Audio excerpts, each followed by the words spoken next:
2014 crop of maples.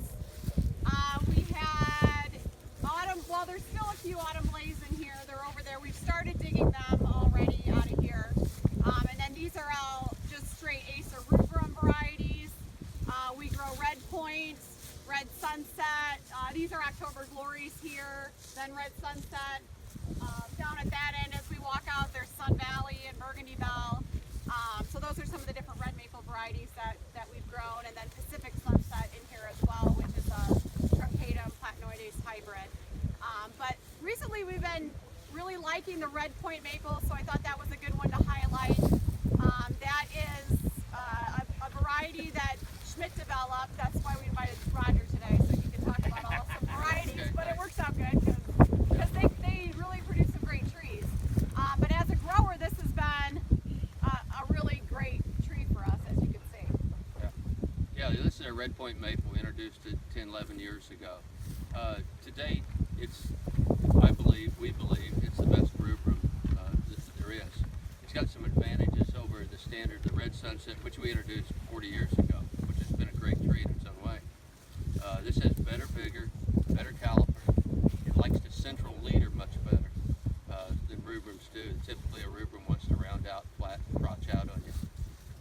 It also has really good leafhopper resistance, which here in the prairies is a big problem with any of the rubrums. It's not bulletproof to it, but it's probably one of the most resistant. And it doesn't get chlorotic. We've tried it all over the country long before we introduced it.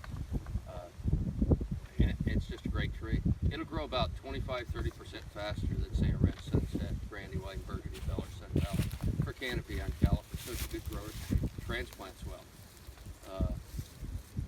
We believe it's probably 98+% rubrum and a touch of Freeman. That gives it so much bigger. Years ago, I ran a large nursery, Wandell's Nursery down in Champaign, Illinois. Shade trees only. We grew a lot of rubrums.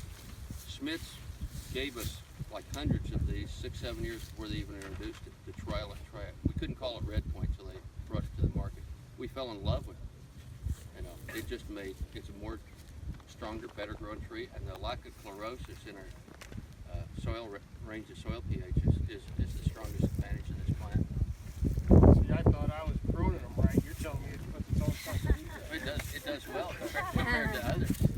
And you can see all the way up this thing where we were manipulating or just doing what we need to do to put that central leader on there. Anytime we see a little jog here, that's where we put that leader on it. You can see that in a lot of these trees. But this thing, it's a grower's tree. You come out here, you see a 2-inch that or a 2-inch that, and you're sitting at a 2.5 to 3 inch. Look at this thing, it's just